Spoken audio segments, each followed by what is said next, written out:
Hi, this is Kendall Boyson, professional life and recovery coach, and you're listening to Encouragementology, the practice of instilling hope. Hi there. Thanks for joining me. On this show, we are refreshing our viewpoint as we work to transform problems into possibilities. Problems are like puzzles, tricky but solvable. They're the hurdles that make life interesting. Possibilities, on the other hand, are the exciting paths that open up when we tackle these puzzles head on. This show is about providing positive alternatives to some of life's little challenges. Why stay stuck if you can take an alternate path? As I've said before, it's all about perspective.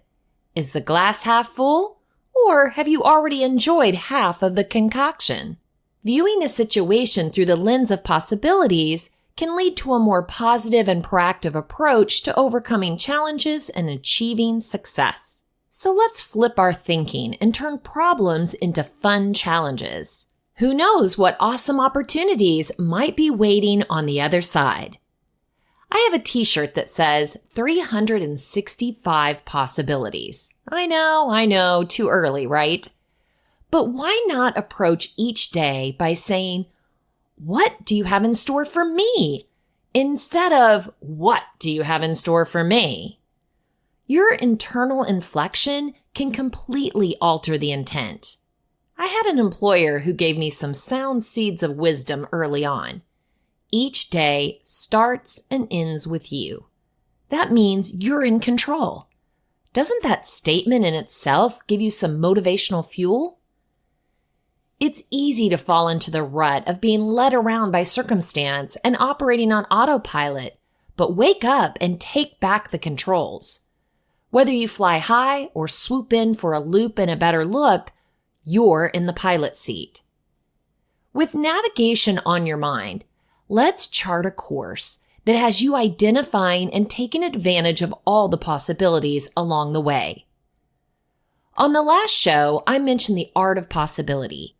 Transforming the Professional and Personal Life by Rosamund Stone Zander and Benjamin Zander. The book combines Zander's experience as the conductor of the Boston Philharmonic Orchestra with Stone Zander's knowledge of psychology to offer practical tools and inspiring stories to help you shift your perspective from scarcity to abundance. The book's 12 practices are designed to help you see new possibilities and bring them to life. We're going to explore these concepts and more.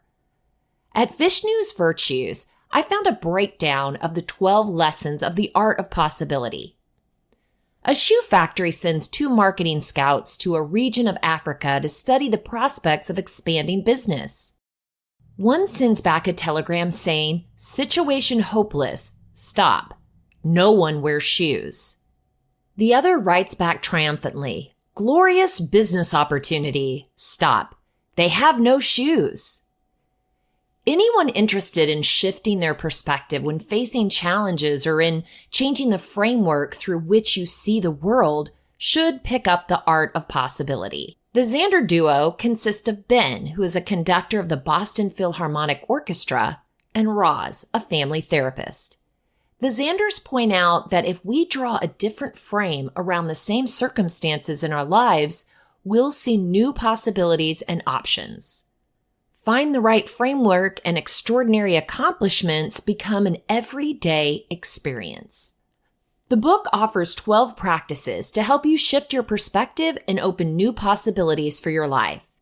You may not be able to change the circumstances you're facing, but you can change how you deal with those situations. So here are brief descriptions of 12 lessons from the art of possibility. Number 1, it's all invented. When you're looking at a problem, all the assumptions you make about it are in your mind.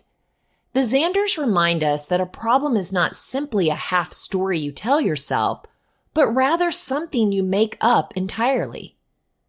The frames of our minds create, define, and confine what we perceive to be possible. Every problem, every dilemma, every dead end we find ourselves facing in life only appears unsolvable inside a particular frame or point of view. Enlarge the box or create another frame around the data, and problems vanish while new opportunities appear. Number 2, stepping into a universe of possibility. Imagine no limitations exist. The universe is abundant, open, and infinite. If you have an attitude of abundance instead of a mentality of scarcity, you're more likely to find new business, new opportunities, and new possibilities. If you participate joyfully in tasks and projects, you're more likely to be successful. If you're inclusive and passionate in your life, you're likely to see greater abundance. The Zanders encourage you to step away from the world of measurements and scarcity. In the measurement world, they write, you set a goal and strive for it. In the universe of possibility, you set the context and let life unfold. Number 3, giving an A. You can give an A to anyone in any walk of life, to a waitress, to your employer, to your mother-in-law, to the members of the opposite team, and to the drivers in traffic. For example, Ben Zander, as a conductor, found many of his students in a state of anxiety and stress over their performances. They wouldn't take risks and feared failure. To combat this kind of energy and thinking, Ben gave every student in his class an A at the beginning of the course. To retain this grade, each student only had to write a letter telling Mr. Zander, in as much detail as possible, what they had done to earn the A, and how the student had changed and grown by the end of the year. The student also had to describe to Mr. Zander the kind of person they had become. An automatic and advanced graded A breaks barriers and enlivens a person's actions.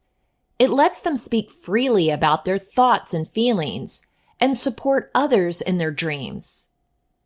The practice of giving an A transports your relationships from the world of measurement into the university of possibilities.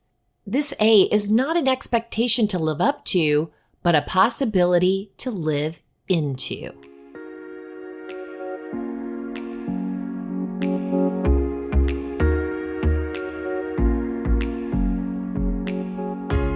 Number 4, being a contribution.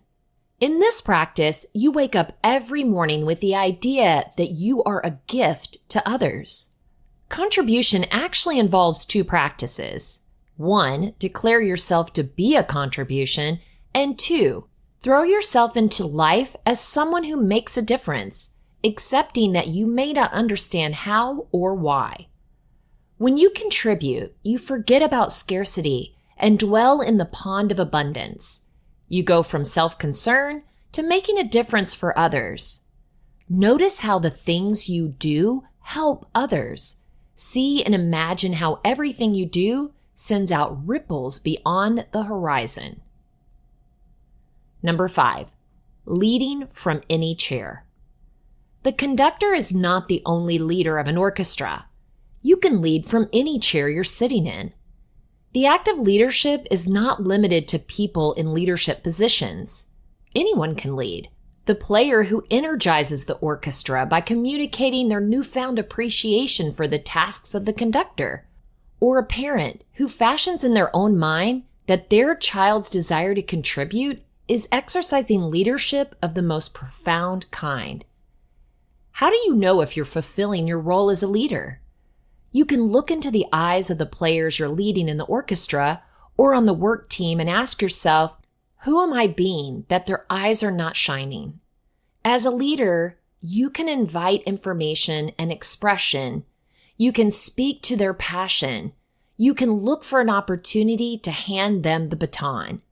It doesn't matter who you are and where you sit. You can inspire and lead others from anywhere, even without a title or position. Remember rule number 6? The Zanders relate a joke in which 2 prime ministers converse about rule number 6. When one prime minister hears the continued reference to rule number 6, he turns and asks the other, "Would you be willing to share with me the secret of rule number 6? The other responds, "Rule number 6 is don't take yourself so seriously. Rule number 6 is a reminder to lighten up and not take yourself so seriously. When you lighten up, you release yourself from egotistic and self-limiting beliefs. When we follow rule number 6 and lighten up over our childish demands and entitlements, we're instantly transported into a remarkable universe. The new universe is cooperative in nature and pools for the realization of all our cooperative desires. Number 7, the way things are. This involves acceptance of what is, as well as presence and making the best of any situation. When you're present and not resisting the current situation, you're free to turn to the question, what do we want to do from here? The capacity to be present to everything that's happening without resistance creates possibility. It creates possibility in the same way that if you're farsighted, finding your glasses revives your ability to read or remove a splinter from your child's finger. At last, you can see. You can leave behind the struggle to come to terms with what is right in front of you and move on. When you accept that things are the way they are, instead of complaining and resisting, you're in a position to make the best of the situation. You're allowed visions, dreams, and appreciation for your current place. You're more open to finding solutions or to making the best of the situation in your mind. Being present with the present lets options and dreams come alive. You'll live in a place of freedom and possibilities when you're comfortable with this moment. Number 8, giving way to passion. To give way to passion, participate wholly. Allow yourself to be in a channel to shape the stream of passion into a new expression for the world. Life has made many of us conformers and has given us structure and limitations. Urban life highlights our rigidness and lack of volatility. Your life will change when you transcend the barriers of personal survival and become a unique conduit for its vital energy. Access the electric socket of passion, energy, and possibility in your life. Participate, engage, and immerse yourself in your passions. Number 9, lighting a spark. This practice talks about inspiring others to pursue passion. It's about spreading passion and lighting possibilities in the eyes and lives of others. Imagine that others want to feel the same spark and electric sense of possibility that you feel. Be available and invite others who are ready to catch their spark and live their dreams. The Zanders describe this idea as playing together in the field of light. The steps include being ready to participate, being willing to be moved and inspired, and offering that which lights you up. Also, know that others are willing and eager to catch the spark. When others say no to your idea or passion, they might be saying simply that they don't see the same possibilities you do. Inspire others and share with them the very things that light you up. Encourage and motivate others who are ready to join you. Number 10, being the board. Declare, I am the framework for everything that happens in my life. As Roz mentions to Ben in a particular situation in this chapter, you can always grace yourself with responsibility for anything that happens in your life. You can always find within yourself the source of any problem you have. This practice isn't about blaming yourself or feeling at fault for your circumstances. It's about exploring the assumptions you make about what's happening in your life and ultimately taking responsibility for them. When you're being the board, so to speak, you question your assumptions, determine how your perspective or outlook led to the situation at hand, and take responsibility for how you got there. You're not looking to place blame elsewhere or on others. You're doing the constructive work of understanding how you got to where you are, and without blaming yourself either. Gracing yourself with responsibility for everything that happens in your life leaves your spirit whole and leaves you free to choose again. Number 11, creating frameworks for possibility. The practice in this chapter involves creating frameworks that cultivate possibility. The Xanders suggest the following. Make a new distinction in the realm of possibility, one that is a powerful substitute for the current framework of meaning that is generating the downward spiral. Don't go with the flow toward an idea or concept that is spiraling downward into an abyss. Come up with bold, visionary missions and ideas that stand confidently in the world. Find the courage and the boldness to stand with your ideas and to face the direction where you'd like to lead people. Look at the magical powers you have. Become more conscious of the way you use words and define new frameworks of possibilities. Stand out and advocate for your bold ideas. Bring out the part in your audience that is the most contributory, most free, and most open to participation.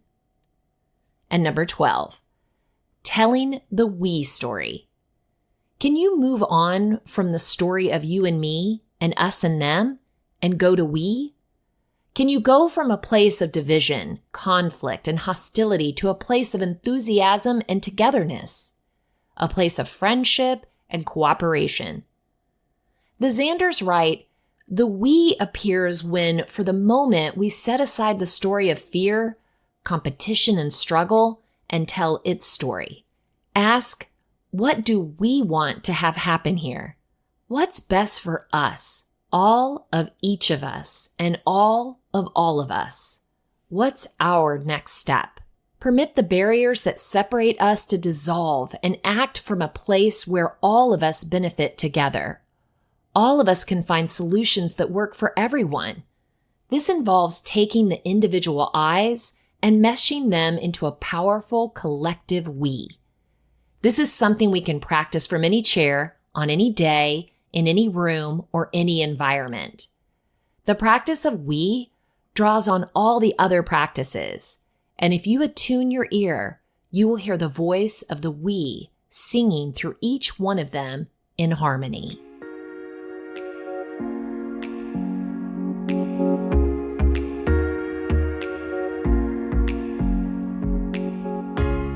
I'm sure you've heard perception is reality. And even though that term may seem cliche and overused, it's so powerful. What is often overlooked is that perception is yours. You're in charge of that. Reality is fixed, but perception is in the eye of the beholder. Can you imagine more than one way to look at something? Instead of flat, could it be 2D or 3D? Like a cube, can you turn this issue a quarter turn and see something entirely different? I use a higher vantage point as a visual because when you're too close to something, in the thick of it, it's hard to broaden your perspective. But when you step back and you look down, things shift. Problems become smaller and easier to bring more of a situation into the frame of focus. Now, are we really sitting on a mountain looking down at a village of issues? No. But I hope you can see how this exercise pushes you to take the time and explore the situation differently. On the Think School of Leadership's YouTube channel, I found The Art of Possibility. This is an interview with Benjamin and Rosamond Xander. Gets a little bit more into their personalities and a little bit more into what they think along these lines. Let's take a listen.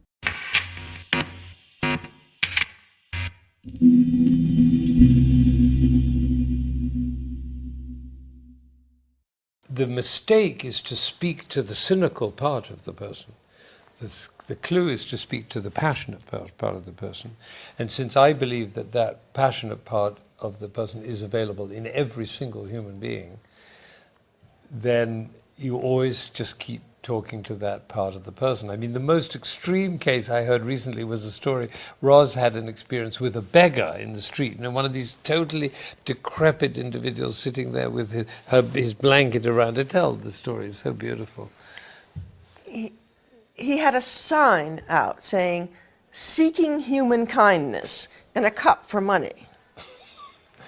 And I thought that's a kind of interesting sign. So I walked a few feet by it, but then I turned back and I said, I have only a $20 bill. I can't give you any money, but I can give you some advice. And he said, he looked up because there's a warmth coming out of me, and I was coming close to him. And he said, okay, what is that? And I said, why don't you say offering human kindness instead of seeking it? Offering. And he said, but I don't have anything to offer, because he'd equated human kindness with money. And I went up very close to him and I said, you don't have any human kindness? And he said, oh no, I have a lot of it. I said, wonderful. You have all that to give away, and you won't lose anything in that. You could probably get a lot more back. He said, that's a great idea. So possibility lives even in a beggar sitting in the street. So how can you say it doesn't live in a bank manager or, you know, everybody has that. Every single human being has that capacity. And if you go through life knowing that everybody has that capacity, then all you have to do is to speak to that capacity that human beings have. And if you're surrounded by lots of people and you see lots of faces, you just know that that's who they are. You know it. Deep down inside you, you know it. And it's called giving an A, because that's the great place to start. And if you only give A student, if you only give A student grades, you only have A students. That's all you have.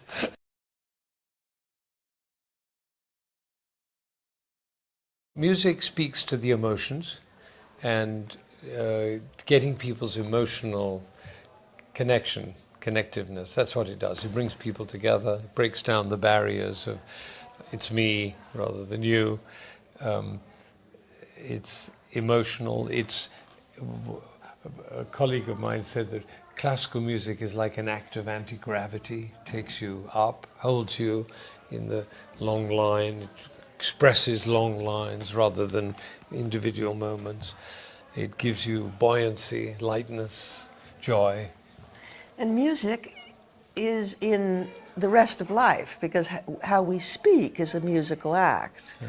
And being aware that we are producing music by speaking is transformational. There's a line of music. When I wrote The Art of Possibility, I made every chapter, I was very aware of the language, and every chapter goes down like this and goes into musical flight by the end of it, because that's going to get to people in an emotional way. If we think of a business as being a musical event, then it brings in the emotion, then it brings in a kind of a tempo and a rhythm that comes from music that can be transformational. And you'll stop, if you're sitting in cubicles and you're working like this, you'll realize that music isn't very interesting or going anywhere. So you can tune it up. We have so many words for that. We train leaders to speak musically instead of, you know, this no, it's very monotonous and lets people down. We train people to release the sound of the language so it soars. I was just talking to the governor of Massachusetts. He was running for re-election, and I said, the trouble with you is you're speaking. He's a musical fellow. His father was a professional music singer. And I said, Governor, you're speaking like a candidate, you know, just no. I said, be a musician. Let the soaring rhetoric. And he started speaking quite differently. He won the election. He discovered the music. So in that sense, language and music should be on the curriculum of... Absolutely, yes. Absolutely.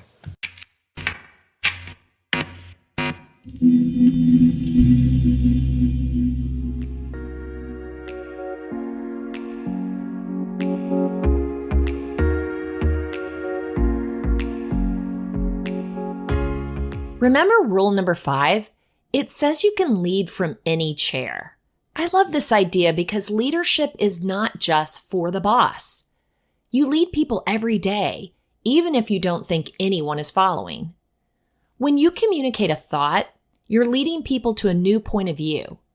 When you ask for something or suggest something, you're negotiating and leading people to a decision. And if you're good, to a favorable outcome.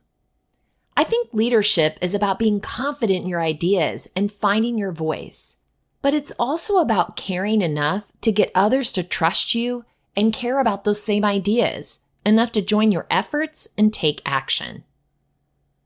On LinkedIn, Hacking HR gives us 6 ways to lead when you're not in charge. A boss depends on a formal title to have power and influence over people. A leader doesn't. Sometimes a boss is a leader. Sometimes a leader is a boss. But some bosses are not leaders, and some leaders are not bosses. A boss has formal authority. This gives them accountability for results, but also confers power associated with the title. The boss is in charge. A leader doesn't need to have this formal authority. Their accountability isn't associated with a title, but it depends on a level of trust they have built with others. They're not formally in charge, but others look up to them for inspiration, guidance, role modeling, advice, mentoring, support, and a lot more. How do we lead without having the formal authority conferred by a job title at work? How do we lead when we're not in charge? Here are 6 ways in which you can build your non-boss leadership. We say non-boss because these actions, while equally useful for bosses to become leaders, but not necessarily to exert authority, are a necessity for those who don't have formal authority other than the power of their influence on others.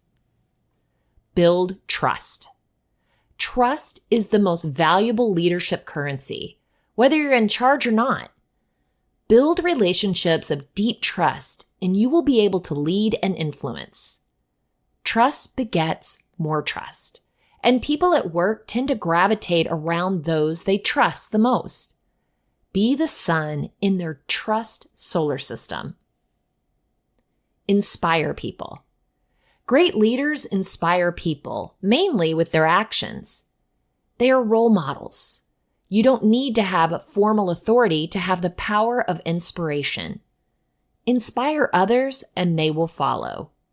You inspire people through your daily actions and how you interact with those around you. Be intentional with everything.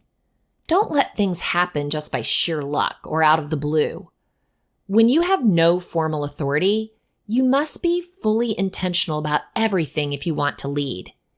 Your ability to influence others depends on how intentional you become with your actions to lead. Facilitate connections. Think about the leaders you admire the most, whether you know them or not. Did they know everything about everything? Answer, likely not. What they do exceptionally better than anyone else is connect people to facilitate the collision of their ideas. That's pretty powerful. Let me say that again. What they do exceptionally better than anyone else is connect people to facilitate the collision of their ideas. Stay cool. Some bosses freak out and snap at the very moment they deal with adversities and challenges. That's okay, but people look up to those who transpire calmness, security, reason, and safety. It's okay if you're vulnerable, but make sure you stay cool and calm. Give credit. If trust is the most valuable leadership currency, giving credit is the stock market. This is where you invest your trust currency and see it grow. Give people credit. Acknowledge their contributions, and your influence and leadership will increase and increase.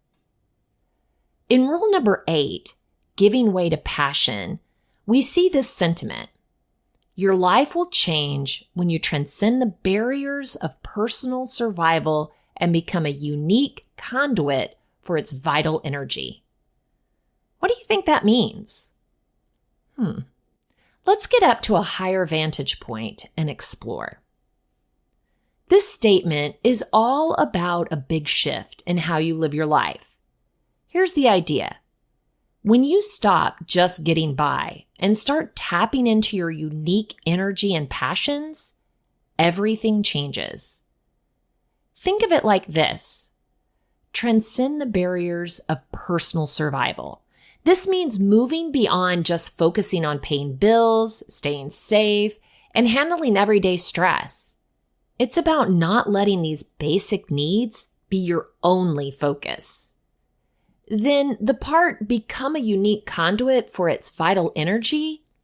This means you start living in a way that lets your true self shine. It's about finding and using your special talents, passions, and creativity. When you do this, you're not just surviving, you're thriving and making the most of what makes you, you. In other words, when you go beyond just surviving and start embracing and sharing your unique energy and strengths, your life becomes way more exciting and fulfilling. You start to see more opportunities, feel more connected to what you're doing, and make a bigger impact on the world around you. Opening your mind to get a fresh viewpoint can be an invigorating process that leads you to new places, new ideas, and personal growth. So, here are some ways you can do that. Travel. Visiting new places expose you to different cultures, lifestyles, and perspectives. Read widely. Books, articles, and blogs on various topics can introduce you to new ideas and ways of thinking. Talk to diverse people. Engaging with people from different backgrounds and experiences can broaden your understanding. We've heard it before, there's something to it. Practice mindfulness. Meditation and mindfulness can help you see things more clearly and reduce mental clutter. Check out the Serenity app from Paul Bauer, which helps you rediscover the beacon of light and stillness within you. Try new hobbies. Learning something new, whether it's a language, instrument, or sport, can give you a fresh perspective. Challenge your beliefs, question your assumptions, and try to see things from different angles. Seek feedback. Ask others for their opinions and be open to constructive criticism. Attend workshops and seminars. These can provide new insights and new skills. Write down your thoughts. This can help you process and see things in a new light. Limit media consumption. Sometimes taking a break from the news and social media can help you clear your mind. Practice gratitude. Focusing on what you're thankful for can shift your mindset to a more positive and open one. Get out in nature. Spending time outdoors can refresh your mind and inspire new thoughts. Volunteer. Helping others can give you a different perspective on your own life. Learn from failures. Reflecting on past mistakes can provide valuable lessons and new viewpoints. And stay curious. Always be willing to ask questions and seek out new information. By trying out these approaches, you can gradually open your mind and gain a broader, more nuanced understanding of the world around you.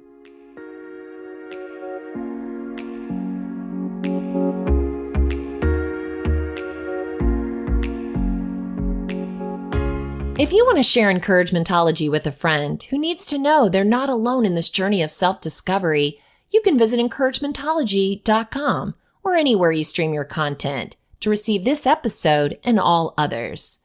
Follow us on Facebook and Instagram for additional encouragement throughout the week. So I challenge you. See beyond the obstacles and embrace the endless opportunities life presents. By opening your mind and exploring new perspectives, you can transform challenges into gateways for growth. Take action today by engaging with diverse experiences and people, and watch your world expand in unexpected and wonderful ways. I know you can do it. Thank you for listening to Encouragementology with Kendall Boyson, where we find positive ways to handle some of life's challenges. Stumbled through until the path was clear. That's when I found you.